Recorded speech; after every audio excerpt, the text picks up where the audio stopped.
Okay, very exciting day for USC football as we welcome 13 new guys into our program. 7 of those guys are already here.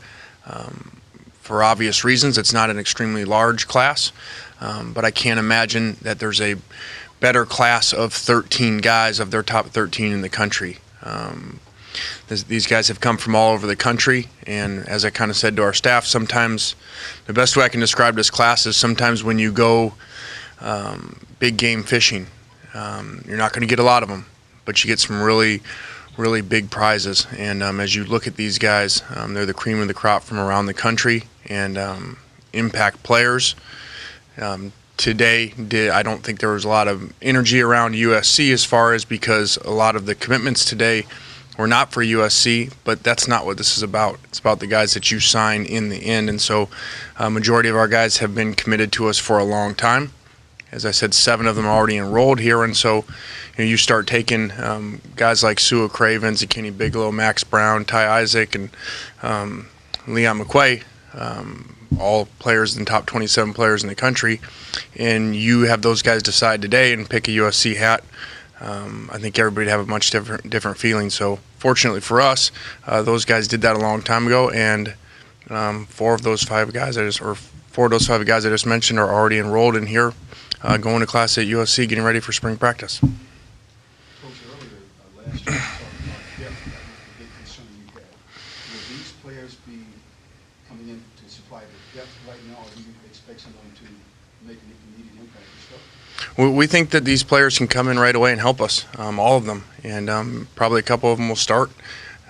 Obviously, we have some holes to fill, but they are impact players and players that could win anywhere in the country, and we've been on for a long time. And I'm excited about the way that we went about it. Like I said, it's not a ton of guys, but also I don't feel like we reached either. We took players that can perform at this level. What have the last 24 hours been like for you? I mean, you want to get everybody. That's just how we are. You're competitive, but we also need to remember, too, there's a lot of really good schools around the country, and there's a lot of really good coaching staffs, and they get paid to work, too. So as much as our fans are probably like me that we'd love to get every one of them, it's not going to happen, and especially when you deal under different situations, different circumstances than everybody else does. Did it feel like momentum? I mean, you guys traditionally have been a very fast-closing program. That is where there is a lot of excitement on this day. And what was it like for you to experience what happened really the last 48 hours with the kids? Yeah, I think I think you're exactly right, Gary. We're used to closing fast, but we're used to starting slow as well here at USC. We have not been over the years a program that has had a lot of early commitments. It's been a program that has got those later, and so like I said, it doesn't matter when you get them, whether they put a hat on today or whether they put a hat on 6 months ago. It's whether they're coming. So even though it may feel like today was a loss because there weren't a lot of USC wins today, let's go back to those USC wins that have already happened, and 7 of them that are already on our campus. And I'd much rather have guys on our campus enrolled 15 spring practices than somebody today that's not going to get here till the summer. What's your level of disappointment or concern about those who decommitted? I just think we're living in that world more than ever. As you look at college football recruiting, commitment means less and less. And that's not because of what happened to us today. That's all around the country. And I also think that as you look at it, partially that's the media's fault. Because if you stay committed today and you've been committed for a long time and you sign your papers today and do it the old-fashioned way, you don't get any attention. The guys that got attention all day today were the guys that were decommitting or changing and putting a different hat on or having a show. So that's the way it is. It's kind of not cool anymore to just stay committed the whole time and just sign your letter of intent. Does that change the philosophy on whether to take an early commitment or whether to wait because guys might change their mind anyway? Well, I think like we'll do everything with our program now that signing day is over. We'll look at everything that we do, whether that's staff, whether that's the season, whether that's recruiting. There's a lot of different ways to go about it. But at the same time, too, if you don't take those commitments early, like some people don't, and don't allow people to visit, you probably don't get those guys committed to you early. The other way around. So was that a philosophical shift going into this class that you guys were going to try and get kids early? No, we have always we just hit a run early. I think that a lot of that had to do with being preseason #1 in the country, limited spots, so people kind of took those spots up. It put us in a difficult situation. Having the limited scholarships and the early commitments, we were having kids calling us wanting to commit, and we couldn't take them because we didn't want to take more kids than that we had spots for. And so, and then that hurt us, because when you go back to those kids late, a lot of times they're not there anymore. So there's risk in that, and but that's going to happen too when you go out, and you're on the big guys. You're not going to get them all, and you're going to lose some. But if you had like a normal house scholarship, you could have taken as many as you wanted, right, or have a lot more guys. Yeah, it's a different world. One, you could have taken more mid-year. If the sanctions were never here, you could have taken more mid-years. We wouldn't have had an issue at mid-year that we had. Wouldn't have come up. And you could have taken 10 more today as well as more mid-years. So we would have had a lot more commitments at that point. As you were watching those things today, we probably would have been looking at those same people, but there would have been 10 other guys already here.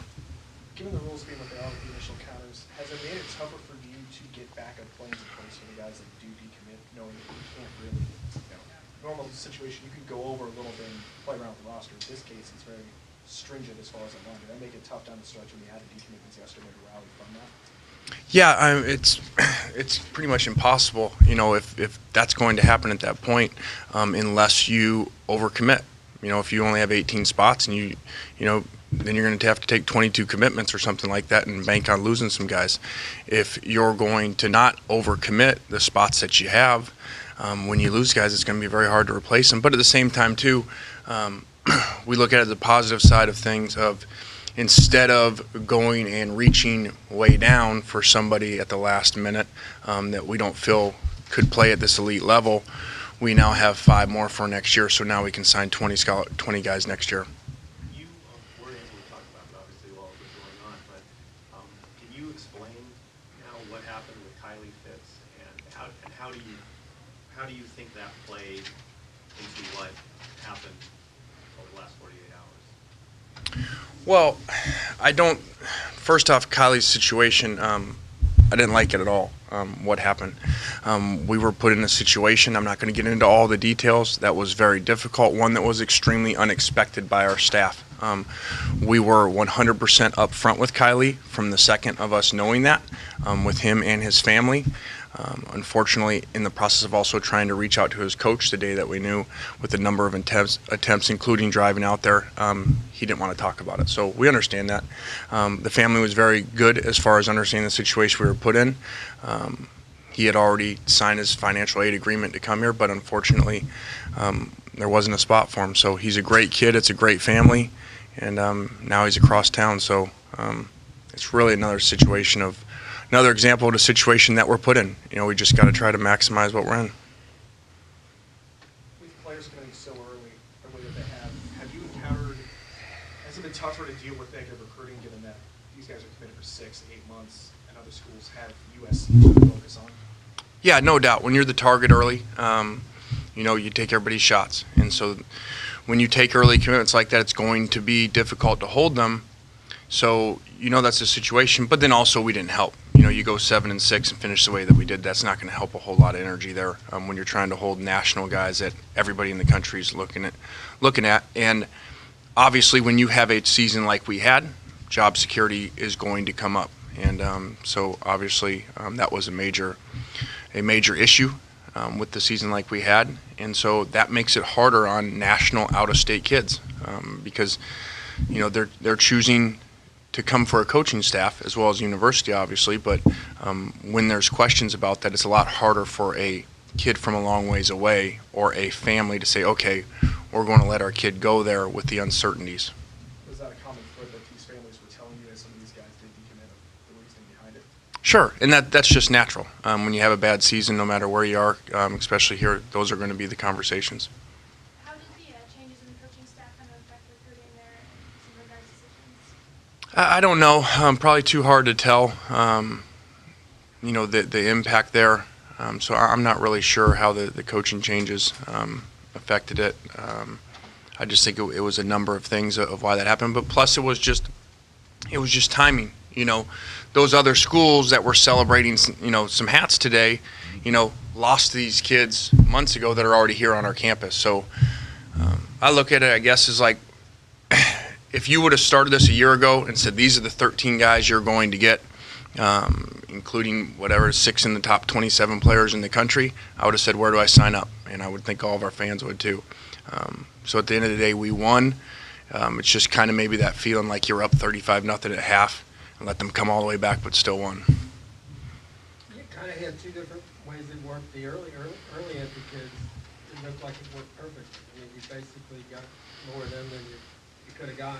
With the extra 3 or 4 weeks, does that become a problem? I mean, if the other kids would have all been early entry, I mean, did the stringing it out 3 or 4 more weeks make it that much more difficult? Yeah, I think for sure it did. That's just more times that people are in their homes, more visits for them to take, more phone conversations, and so I think it kind of gave other schools more time to catch up to us and pass us in a couple of cases. You had talked about bringing in, recruiting the #1 class in the country, and at least based on, the websites that track that, you clearly aren't. How do you feel about that? Well, I think if you know how they rank those and you go off of points, you've got to have a number of recruits, signees to continue to get points. We could sit here at 13. We could have signed 7 more 4-star players that we could have gotten a month ago easily, and then we'd be sitting here saying this is the #1 team or arguably the #1 team in the country. So if you're only going to sign 13, look at those 13 players, and our top 13 are better than anybody else's top 13. I don't think anybody can argue that. You talked about turning players away. How close to signing day did you get when you were still turning players away? That would have been a while before. That was really when we had a large number of commitments, and we really were basically out of space at that time. So at that point, people were trying to come, and we had to say no to them because we didn't have room for them. And then once the commitments happened, that was way later. How come so many D linemen decommitted? I don't know. Good question. I think that is why the staff change would be hard to answer, because obviously we didn't change staff on the D line. So I'm not really sure why that happened. I mean, I think we know the Kylie story, why that happened. I don't think that had anything to do with USC. And does this at all affect a situation in terms of number of scholarships for 75 with an A. Markowitz for next year? How does that play in? I don't know. I haven't thought about that situation right now. It'll probably be an opportunity for some of our walk-ons to earn scholarships. Because of the situation, we're going to be low numbers again.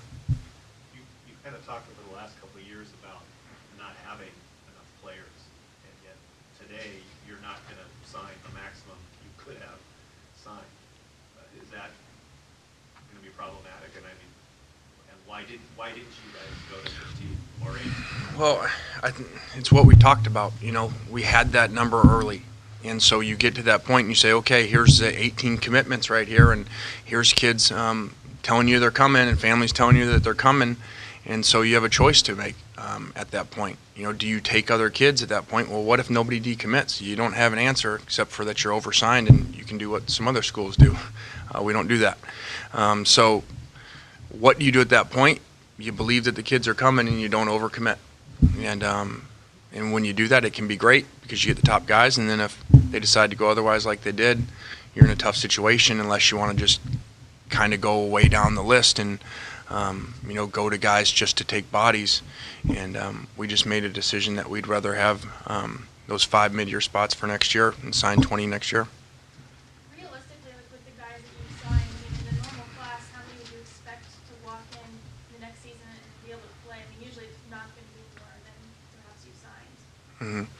Yeah, normally not. A lot of times it's 4, 5, 6 guys. I think because of the situation we're put in with our roster limitations, we're looking for all these guys to come in and play, and we're going to need a majority of them to come in and play just based off of numbers. Who are the couple you think might be able to start Yeah, I'm not going to really go into that, obviously because we're so excited about the 13 guys, but I think they're all really impact players. I'll go to the 7 guys that are already here. With the out-of-state guys, with Kenny Bigelow as the #1 D tackle in the country. Obviously went a long ways to get him, and glad that he's here. Great-looking kid, as you guys will get to see him and meet him. And then Max Brown, the #1 quarterback in the country, will be right in the middle of a quarterback competition. Sua Cravens and Leon McQuay were the top 2 safeties in America. Pretty amazing that they both came here together. Usually those guys won't do that. And then both came here as mid-years, both phenomenal players. Chris Hawkins gives us a 3rd DB in the group, who's a very good corner. And then Darius Rogers, a receiver who everybody was after a year ago that we signed and pushed back to this year. What is the difference between Cravens and McQuay as far as the type of players? Yeah, I think they're both really good players.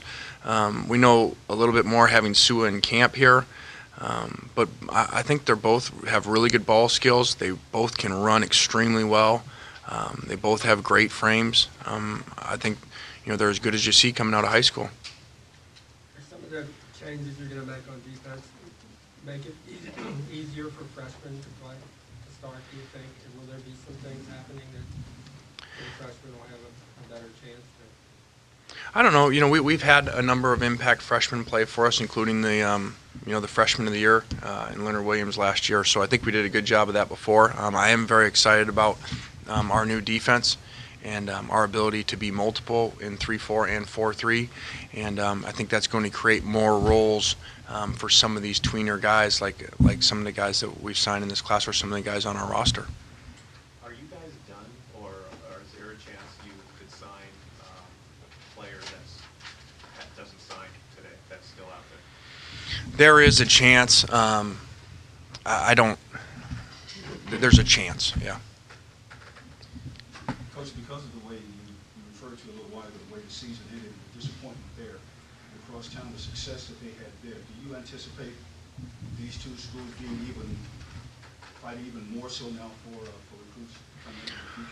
Well, it should be that way. They had a great season, obviously. We had a really bad season, and so we felt the competitiveness in recruiting. They're doing a great job over there. I think the head-to-head results, I'm really excited about what those results are in this class as you look at the kids that went both places, that were offered by both places. But they're doing a great job, and a lot of credit to them. As far as Ty Isaac, he's listed 6'3", over 220. Are you concerned about him growing too big for the running back position? I'm not. We're excited to have a big back, and we think that Ty's going to really bring us a big back that can catch and run out of the backfield as well. Ty's really 6'2", and he's a great prospect and a great kid too. And I think that Ty is another example of these kids that they're really good kids. They went through a lot of negative recruiting, a lot of stuff thrown at them, and remained committed and decided to sign here. Speaks a lot of them. Have any of the ones who stayed, said anything to you about being frustrated with the guys who did leave? I mean, this was always presented to me as a very tight-knit class, and a lot of them are here, and some of them did not wind up signing here. I think you'd be surprised. There's a lot made of how kids recruit other kids, and they do a little bit. But when it comes down to the end and watching their relationships, they're very respectful of each other's decisions, regardless of where it is to go. And I've witnessed that a lot in their communication. They may be very tight with each other, just like Jalen Ramsey and these 3 DBs, where they were extremely tight. Jalen made a decision to go to another great place, and they were very respectful of it. You talked over the years about building a wall around Southern California, and with the limited scholarships, I know you're reaching to get the best players at the position. But this class, these 13, I think there's only 5 kids from Southern California. Do you feel like you guys have lost a little bit of luster, and other programs are able to come in and recruit effectively because of that? Well, I feel like we don't have the numbers. You can't put a fence around Southern California if you don't have enough numbers, if you don't have enough nails to build that fence. So there's going to be some holes in it.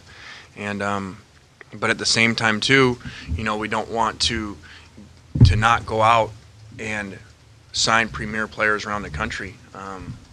I think our fans would be pretty frustrated with this class if Kenny Bigelow, Khalil Rogers, Leon McQuay, Ty Isaac, Max Brown were not in it. So you got to just try to do the best of the situation you're put in. Does it affect recruiting nationally when you say those people are less likely to believe maybe you'll be back or your job status isn't what other schools tell them? Does it? Like you're saying it hurt with the out-of-state guys more. Yeah, you feel it more there. Anytime you have a bad season, there's job security questions. It's going to impact your recruiting no matter what, no matter where you are. It's part of the business. But when it's out of state and a long ways away, a lot of times, out of state kids a lot of times are choosing the coach more than the school maybe because they're not as familiar with it. They haven't grown up a fan of that school and been to the games. A lot of times in-state, and especially guys from your local area, you'll find are choosing the school more than the coach because they've just kind of grown up loving the school regardless of what coach was there. Would that make it more reluctant then to recruit a lot of out-of-state guys if you're in that same situation? Well, hopefully we'll win games. We won't be in that situation. But no, if you were still in that situation, once again you go back to the same thing. Are you gonna not go get Kenny Bigelow or Leon McQuay or the other guys we talked about? I don't think so. Some people, even with the limited numbers, would you agree with people who think he still may have as much talent or more than anybody, say, in the Pac-12? This is a good enough team or a good enough roster to, beat anybody? Well, we got a lot of work to do to find that out. We've got a lot of things to figure out in the spring. These new players and some of our younger guys and a new system on defense. So there's a lot of unknowns. I do feel, just like I did last year, our top flight players are as good as anybody in the country. When you take our top 5-6 players, but as you guys have seen at points, those numbers and that depth hit you. I don't think it's by accident that we played so much better the first half of the season than the second half of the season. I do think eventually those numbers take toll. By the time we got into the season, we had 11 season-ending injuries, and if you're already going to be down 10, 12 guys before that, I think that's going to be part of it. Let's do one more. What is the answer there? I mean, the numbers aren't going to be that much different this year. How do you approach that then? Where does the big change come in? Well, I don't think we're going to be able to manage that part of it better because I think we went all the way this way in managing that as far as not practicing as long, not practicing as physical, trying to preserve those numbers, trying not to get our premier players hurt, and and that resulted in not being as physical as a team as we'd like to be, not playing as good up front. So we're going to go back the other way and practice the way that we'd like to practice if we were at full numbers. And if we lose a couple guys in that we lose a couple guys, but we'll get back to playing physical football. Is everybody that's on the coaching staff right now going to be back next season? I don't know that. I don't know. We have a lot of questions. We're going to sit there, just like I told you guys all along. We'll examine everything after signing day, and we've been very slow on some stuff on purpose because we always want to make the best decision. So we'll go to this event tonight and then start that process. You said when you hired Pendergast, or when Sanders was let go, he wants to coach the secondary. Does that mean you're not hiring a defensive backs coach? I don't think so. The way that we're headed right now is that Clancy will coach the DBs, but we'll continue to explore everything and continue to find out how we're going to figure out the rest of the staff.